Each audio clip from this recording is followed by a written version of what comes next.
you look good. I just look normal. Okay.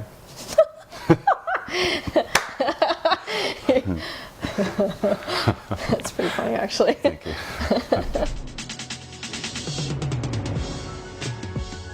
So, Life Lessons TV. Look, it's going to be sort of, I think, a little bit edgy. I think it's going to be a little bit off the cuff. I'm letting you know now that once I get excited about a topic, I might swear a little bit. I might let a couple of curses go. So it's one of those things where I think I just want things to be kind of real. Hey guys, Adrian here for another Life Lessons TV, episode number 17, and I'm so happy to be joined by Emily Gowor. Hi. Welcome. Thank you. It's great to have you here. So just so I can fill in our listeners, we met about a year ago? Yeah, about 12 months ago. For the first time. We've got a mutual friend, Jamie, who's a living legend, and I don't know if you felt the same way, but I felt like there was a connection that day, in a sense that we're both on this kind of path and journey about being the best we can, being leaving our mark on the world. Definitely. So nothing about all of that, but I just thought I'd put some context around that. So can you introduce yourself to everyone? Tell them about who you are and what you do. What I do? I love that question. Yeah. I can. So I have, this is probably maybe the most impressive thing about me, 8 published books. So I've loved words, have done since I was a little girl. And so I got published for the first time when I was 23. Got on my self-development journey, if you will, like becoming consciously aware of who I am and my role in the world when I was about 17 or 18 years old. Wow. So then, I got published for the first time when I was 23, and then from that point I essentially started coaching people to write books, which then led to the very beautiful unfolding of my destiny in that space, is to actually obviously coach authors and then open up a publishing company off the back end of that as well. So I have a publishing company, but also very, very inspired by, and I think all of my love of writing has come from a love of humanity, so a love and understanding of people and emotions, because that's why I started writing in the first place, was to help myself really kind of comprehend who am I and how do I feel and why do I feel this way. Yeah, for sure. So as well as the writing side of it and my contribution in that space and really helping authors and also producing my own books, I also love helping people connect with what they feel their destiny is, because I think to me that's really the only path to a really great life, is to connect with that. Yeah, absolutely. Yeah. So if you didn't get that, like you're 8 books into your publishing. 100. Yes. Okay. Well, I'm 8 books into publishing 100 of my own, I'm hoping. Amazing. And we've published nearly 20 titles through my publishing company in the last 2 or so years. Yeah. So. And how old are you?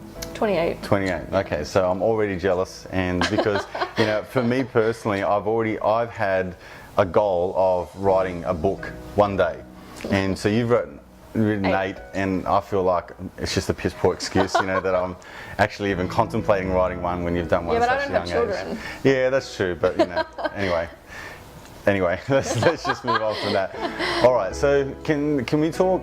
You mentioned a lot about connecting people with their path and their journey, and I think that now today's day and age, people are obviously becoming more aware of that there is more to life. There's some sort of a connection. There's a purpose that they're trying to find. Yeah. And it seems to be a real battle. Yeah. So, what do you say to someone when they're trying to find their purpose? Actually, can I just reframe that? Like, how did you know at such a young age that A, that was your purpose, and B, to actually act on it? Amazing question. So, I probably started tuning in on mine around age 17. So for me there's 2 main threads to what I consider my purpose to be. So one of them is writing, obviously, and I was read to 400 hours during my mother's pregnancy with me. So she was reading to my brother, so words are sort of almost in my blood almost. Writing is a very deep part of me, and I started writing. I was writing fiction as a little kid, but stories about puppy dogs and cats going on holiday. So a little bit different in my teenage years. I went into sort of the deep, dark, emotional kind of content, and then that sort of shifted into the inspirational content when I moved kind of later in my teens. So writing is a really deep thread, and then there was the self-development, self-awareness, that kind of journey and that self-help thread of who I am and my purpose that kind of kicked in maybe around 17. So when I moved out of home, just before my 17th birthday, I started living independently, and then my parents split in my last year of school. So a couple of days before I'm about to do my final year of school, I find out my parents are divorcing, which is challenging, right? Yeah, so I had to find a way to cope. So that's where self-help kicked in for me. So those two, I think my challenges in life brought me to them, and I think that is pretty much how it happens for most people, is that, your purpose is almost like a healing remedy for whatever you've gone through in your own life. So the more you can do it, the more you'll heal yourself, but you also find out that what heals you actually heals other people too. So for me, it was just, I was looking for a way to help myself. So with the writing, I started writing kind of the non-fiction content in high school because I didn't feel understood and not by my parents. I felt so alone. So I remember the moment I started, like I got goosebumps. I remember the moment I started writing non-fiction, and I actually started writing poetry. And I was sitting at the computer Friday night, feeling totally alone, like not many friends, and just sitting there, and all of a sudden just this poetry just poured out of me because I was really present. And that's when it started. So that's when I started writing, and then I realized that could help me. It also helped my friends when I shared it. So that was where that journey began. And also that writing obviously today heals other people, but also heals me in the process of doing it. So, and then the self-help was obviously my way of going, how can I feel okay with what life is doing to me, or what I'm experiencing? How can I feel okay with that? And then I just put the two together. So for me, my adversities and my challenges brought me to them, but it takes a lot of self-observation. I think for somebody who's really struggling, you go, what am I here for? What am I born for? What you're naturally drawn to do. I mean, you're probably doing your purpose already, you just don't actually notice it. So self-observation is crucial, because you'll start to see the things that you do naturally are actually probably the things that you really love to do. So there's usually a bit of a crossover, but massive self-observation. So do you find that there are some people that may be truly aware of what they're really good at, where time stands still, what they're passionate about, but they don't see the correlation between that being a purposeful thing and actually, like even deriving an income out of it, or making a career out of it, or something like that? How do they make it into something for the world? So they sort of play it down? Yeah. So is that Definitely. something you see? Yeah, I've done that myself. I go, well, how can I get paid to write for the world? And part of me still, books are great. They're a great format for that. But I still sometimes, I journal every day, and I don't always get paid for it. And sometimes I just need to do it for me. I think we need to have a bit of a distinction around, okay, so what components of that do you want to get paid for? Are there elements of that you want to teach other people? So I love to write. I will often just do it for myself, but then I can coach people to write. So there's an income in that. Yes. It still gets me connected to this feeling of writing, but it's someone else writing, but I'm still connected to that world. So I think we just need to start getting creative, like how can I serve the world with that? Like how can I bring that to other people, and how do other people need that? Because if you love doing something, I guarantee you there's other people in the world that love doing that too. So there has to be a service in it somewhere. And it depends what it is, and you might choose just to keep it for yourself, or you might say, you know what, I really want to get paid to do this. So you make a decision. Okay, I get that a lot, and I think where you said before, you do it to yourself, you downplay your strengths to something to be a lot lower than what they actually are, and less of a contribution to we totally think, I've noticed this lately actually in myself, so I totally think the things I do naturally are not extraordinary. Yeah. Because I do them naturally. Yeah. Oh, I'm sorry. Just an everyday occurrence. A star shines, and it shines naturally. Does that make it not shiny and amazing? Yeah. No, of course not. It's still beautiful. But we don't realize it because it's so us that we almost get sometimes desensitized to it. Correct. And we need to I don't even know if there's a word for this. Yeah. Undesensitize. We need to reconnect with the magic of that. I think it's a recognition of like even the simplest things in the human body, in nature, and when you look at just how plants grow out of the ground and they come from a seedling, like we downplay it, we take things for granted. Lights just come on, flick a switch. Yeah, you flick a switch, it works, the car starts, all that kind of stuff. But when you actually track back the ingenuity behind it, it truly is a remarkable thing. So I think we just take for granted that these things just occur. But I think if you also, because I've studied it a lot, so I studied a lot with Demartini, so most people know John, and I studied very extensively with John. So he's done extensive studies into all things universe, like astronomy, astrology, and science, and all of it, geology, the whole lot. And so studying with him taught me, probably I already sort of naturally had this affinity or this attention for it, but he really taught me to look at the magnificence in the world. And when you can see the magnificence in the world and other people, it does make it easier to see it in yourself. So sometimes just lying under the sky and looking at the clouds and realizing that that's water up there just hanging out, or you get on an airplane, I still have a sense of wonder, like, how the hell does this thing get off the ground? Absolutely. How am I just sitting up here in a chair floating, flying? That's amazing. So I think, for me it's just even looking at like your hands and the creases and just like going, I'm thinking of moving my fingers move, like that's just, it just happens. It's and trippy. It's so fast. Yeah, exactly right. It's amazing. How does this all just sort of come about? I love the process of how does food, we love food, right? Yeah, so definitely. You and your fast. Yeah, so that was hard. Yeah. I really got fascinated recently. I had a real moment of awe about how food, the whole digestion process, it gets turned into energy. Yeah. That's amazing. And your brain runs off like little electrical currents and your electricity and sugar, and it's amazing process. I know, it's just such a phenomenal thing. So I guess you and I are buzzing about it, but we're aware of those sorts of things, and when you break it down it sounds amazing. Maybe to the listener who hasn't really thought of it in such a way, it's like, these guys are talking a bit sort of airy-fairy, you know what I mean? Yeah, exactly right, like I want that, but it's not, it's just an appreciation of really simple things. All right, so to the person who just does not see the connection, sense the connection, feels like they're detached from the world. So the first thing that comes to mind when I think about that, because I meet a lot of people who are 10, 15, 20, 30, even 40 years older than me that feel like they haven't tuned in on it yet, and they go, I wish I'd discovered that when I was so young, and one of the first things I say is that, well, it just means I had more work to do, like more years worth of work, which is fine. Like maybe there was a destined purpose to discovering it so early, and probably the answer to that is yes, and that's totally fine. But I don't think like beyond that, I don't think there's one moment. There is for some people. I don't know that there's one moment. It certainly wasn't just one for me where you suddenly wake up and discover it. For me, it's what you do every day to support yourself to find it and become aware of it and then develop it. It's little decisions every day, moment by moment.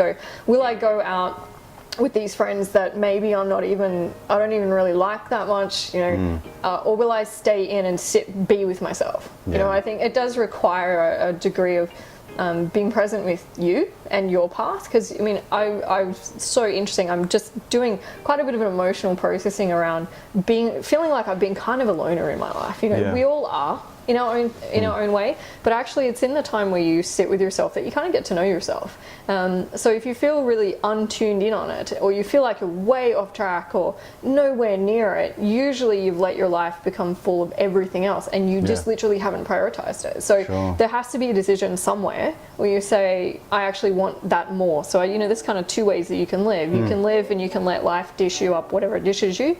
Totally fine. May not be as fulfilling. Or you can say, well, I want to determine, I want to have a say in this. I want to actually line up with my higher purpose, or some people call it like your telos, which is like the end, end in mind. But you got to make a choice. You have to make that decision. And it's not like I just, I used to think this. I used to almost feel guilty, like, oh, maybe I did find mine really early. Why? Am I special? Am I different? I was going, well, you're different because you're unique, but you're not better than somebody else. But I took a bunch of actions. It wasn't just one moment where I woke up and went, oh, I'm really good at this. And actually, in terms of making an income out of it, it wasn't actually me that innovated that. So I was 18. I think I was about 18 years old, 19 actually by then. And I had just gone through the breakthrough experience with Demartini. I'd already studied NLP by that stage. And I didn't really know what I was doing. I wasn't making any money. like 20 grand a year. And I was working in a job selling books, ironically, in retail. And I had someone else from the outside come to me and say, do you know you can get paid to write? And I was like, huh? I was like, really? It was like a whole world opened up for me. So, and then I began writing for other people, which then led me to actually be the first editor on one of Demartini's books. And so it kind of, the life brought me to it because I started to look after myself first spiritually. A whole oxygen mask on yourself first. I think a lot of people feel like all these obligations and responsibilities, and like, but do you take care of you first? Because we need to do that. And even in the last 3 years I've been hectically busy, and in the last few months have kind of calmed it down a little bit and gone, hang on, just make sure that you're taking care of yourself first. Because when you have a company and a business and a team and you have clients, it's really easy sometimes to lose your footing a little bit. But sometimes, for me, simple practices like daily journaling and just taking a moment, just go for a walk and just be with yourself and be with your thoughts. And yes, sometimes break through some feelings if you've got some issues, maybe emotions that need tidying up. Make some time, prioritize yourself, basically. Look after yourself spiritually, otherwise it's really hard to connect to your purpose. So do you think that being alone and getting to know yourself scares the shit out of people? Absolutely, it scares the crap out of me. So I've been doing it for 10, 12 years. I'm still scared of it. So I still get nervous. Like there's this moment, it's like just take a leap and just sit for a moment. And so what's behind that though? Is that just scared of the truth or what might come up? It could be, I find, if I've gone through like really intense 3 to 6 months where I haven't really acknowledged my feelings, because you're a feeling being, you have feelings, you have thoughts, you have ideas, but you also have feelings. And not that many people that I know process them and take time to sit with them, look into them. So I think when you have a whole lot of accumulated feelings that haven't been dealt with, when you then come to a point where you have a moment alone, you have a temptation to put a movie on or do something to distract yourself, because you have to actually sit with the feelings. But I think it's just if you cultivate some ability in yourself to be able to deal with your feelings and a willingness to love yourself enough to do that. I mean, you want good health, you want good flow in your life, got to address those feelings. Like they need to be acknowledged and heard, because for me the feeling body is actually connected to, like it has an intelligence in it that the logical mind alone just doesn't have. So do you think that that's the biggest disconnect that society has? Because they're just so focused and just going through the motions. We're doing what society tends to do. You go to school, you get good grades, you get a job, you do your job, all those sorts of things. You get married, you have a mortgage, then everything just kind of gets to a point where you're that far down the rabbit hole. You're nearly 40. And then you're nearly 40 and then you shit yourself and you're like, where is my life? And then the midlife crisis gets coined, because everyone goes off and it takes them gets a ponytail and I can't, but like has a diamond earring and buys a Harley or some shit like that, So in do you said like as a whole just society just kind of desensitized? Are we all just stupidly, and I mean that affectionately, like just going down the path and desensitized around what's actually happening? And so the awareness is never there, that emotional connection is never there, or it's rarely there. So you become a being of just following. So it's almost like because there's a part of you that does and thinks and does what it does, and the automated almost like almost not a lower self, but the real human self. And then there's your higher part of you that watches you doing that. So there's the observer, and I don't know, self-awareness requires your observer to be wide awake. Mine is overly alert. It's like a toddler for 5 o'clock in the morning. It's really alert. So almost all day, every day, my observer is watching me, what I say, how I am, how I feel, what I react to. It's like overkill, but I've trained it to do that. And like I laugh sometimes, I go, you totally brought this on yourself, because that's what copious amounts of self-development work does. And sometimes it gets to the point of overanalysis, but most of the time it's just a healthy, is that really the wisest decision? How do I feel about that? Does that feel right? Something just goes, something's not right here, or should I eat that food? You go, better than that. So, and it's just an observer, and it's a healthy observer that part of you is actually the part that leads you straight to, it's your higher guidance. It leads you straight to your path of purpose, because ultimately, and I really do believe this is true, your life is trying to wake you up to it. It's trying to show you who you are, but if you are so constantly focused on everything on the outside, how can you discover what's deep inside here? There has to be an equal amount of world observation, because I traveled a lot, and that is an amazing way to get to know who you are. Because you also, you see yourself in context of the world, because you meet people and they're so different from you, and by contrast we sometimes get to know who we are, and being immersed in another culture is sometimes the fastest way to just know you, because you feel who you are in the middle of that. You hear that a lot with people that go away. They're amazing. Like, I traveled for like 3 years with no address kind of thing, and it was such an amazing journey. So it requires that outer observation of the world and other people and humanity and the universe at large, but it also requires an equal amount of inner. You get too much of either or. If you listen to the world too much without listening to yourself, you end up with a life where you go, this has no meaning. But if you listen only to yourself, you don't listen to the world, then you're broke, because you got to serve people. Absolutely. So what I interpreted out of that, and I got this feeling that I guess when people are feeling that disconnect, and then the world is showing you ways of where you should be, it kind of shows up in the shittiest form sometimes. Yeah. So do you think that people kind of see it not as a message, but as a detriment, as something that's going bad in their life? Yeah, they go, this crisis happened and my life got turned upside down. I think I really do like the quote from Demartini where he says that wisdom is instantaneous recognition that crisis is a blessing. Yeah. And that is such a nice concept. It sounds like a throwaway self-development line, but when you're in the middle of it and you sit for a second, like go past the emotions, let them just calm for a second, do something to calm down. You actually feel it, and you watch the presence of it. You go, wow, that was a real blessing. Because whenever I'm going or experiencing something that's adverse, so to speak, or something that's particularly challenging, I ask myself a couple of these questions. Or this is generally the theme of my reflection: is what was happening just before this that made this necessary? Why did I need this to happen? What was it trying to interrupt? That maybe I was going down a path I shouldn't be going down. Maybe I was doing something for somebody else instead of doing something for myself. Maybe that crisis was to get me to put tension on myself again.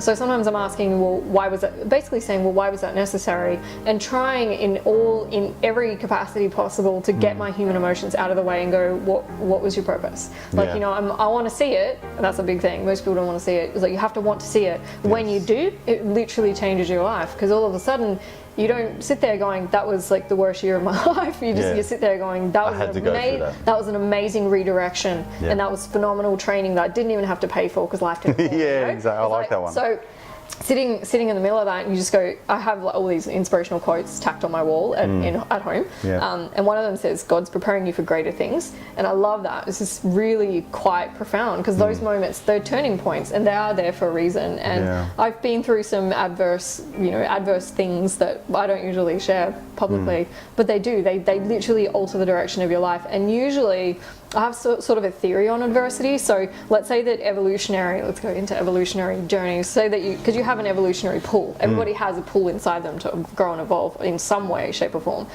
Let's say that you could be here, but in your evolutionary process, because maybe you're not sitting with yourself, maybe you're not listening to your own inner voice, maybe you're making decisions according to what everyone else wants, maybe you're here. And this is totally a very abstract concept. But I believe that adversity, the point of adversity is to accelerate the process, to get you to where you could be. Because everybody has potential right now that's greater than where we actually are. That's evolution. So adversity just accelerates the process because it makes you present. Yes. And it makes you step up and take action. Otherwise, because to get out of the pain, whatever that pain is, or to get past it, we have to draw in our natural, like our innate state of resourcefulness. Yes. You know, in order to grow. And that's what adversity does. So it's my theory. You can cast your mind back on a lot of hard times where you've just had to step up. You had to. And you're like, I don't know where the hell that came from, you know, but fuck, it just come out and here I am. And superhuman nature. I have goosebumps when you said that, because we all have it. And when I put the Inspiration Bible together, so one of my books is obviously a contributor book. So I put 365 people's inspirational stories and wisdom into one book. And so many amazing stories from all over the world of people going through circumstances where your skin would crawl, or you go, I don't even know how I'd handle that. But they found this little indestructible human spirit, which maybe isn't even human, maybe it's something superhuman. All right, so I was just reflecting on what you said earlier on when we started this conversation about people going through pain. But also this is sort of a self-perpetuating sort of journey, in a sense that you're healing yourself, then you find that there's an opportunity to heal others, right? So, and you just said a minute ago that there's a few things that you do and do not share about your own life. You should never drop that in an interview, because then they're going to ask you. Yeah, what is it? So the first thing that comes to my mind, because, and this again, you're 28, right? So you're 10 years younger than me, but you're so self-aware, and I know that, like, I'm sitting here thinking, man, like if only I was like that at 28 or younger even, you know, because you're 28 now, so this has been a journey up until this point. 10 years, So it's like 17, fuck, you know, I don't know what I was doing at 17, but I definitely wasn't, you know, thinking about this. I was doing other things, all right? So, so what made you mature so quickly? And so I'm automatically going back to there's the parents breakup, there's a few things around that 17, 18, 19-year-old mark that was kind of crucial. That was like the tipping point. So is there anything you can share, divulge? Yes. Yeah. So a series of challenges to accelerate my evolution, and one of those, I think social rejection was probably my earliest recollection of like really just. Yeah. What do you mean by that? I didn't particularly fit in school, so when you are mentally bright, that doesn't usually make for someone being cool, although it for freaking should, because it's pretty amazing what you can do with your mind when you apply yourself. So I sort of had. I was strange. I had a group, like a series of friends, so my social circles were not really a circle, they were more like one or two people from each of the social circles. So, like the dropouts, and then like the really intelligent, and then the kind of cool. I was sort of semi-friends with one or two girls, mostly from each social group, which is kind of like my social connections today. It's like people from all, and it was like I was being prepared, right? It was like people from all backgrounds, all ages, all everything. It made me very non-judgmental in that way, and I just love who people are and the essence of them, not so much their packaging, So it was a bit of a blessing, but very hard for me, particularly through high school. 1,000 kids, very easy to get lost. Also when you don't really know how to dress, and you're kind of geeky, and then the teachers kind of pet on you, and then the other kids hate you. It was like, ugh. I had a lot of trouble with that through school, which is where I started writing, right? Because that was my way of kind of healing and self-soothing almost. And then, my parents split. That was quite an amazing experience. Had they not split right when they did, because I mean, the timing was amazing. If you look at the timing of your adversities, there is actually a divine order to that. So it's like a schemey plan, someone up in the sky going, right now, go, right. So when my parents split, what happened was I found myself, it was like, great, now I'm not under the roof of either of those authority figures, and I can find who I am, and I fell in love with self-development, like fell in love with it, haven't fallen out of love with it. Okay, sometimes I get frustrated with it because it's like too much, sometimes you just need to go and lay on the beach, but that was really challenging for me, because I felt like my foundations had shifted completely, so it taught me to be a bit more adaptable. And then, I don't usually write about this. I could write about it, but I don't. But over the last 10 years, man, I've had some very interesting relationship dynamics. Being in long distance relationships, not always easy. Done that with Canada. That was quite a long way away, and have left quite a few relationships to pursue that inner calling. So it's not always easy. Like before I was talking about, it's not like I just popped out and suddenly I knew my purpose. It's like, no, I went through a series of tests to make me be true to myself.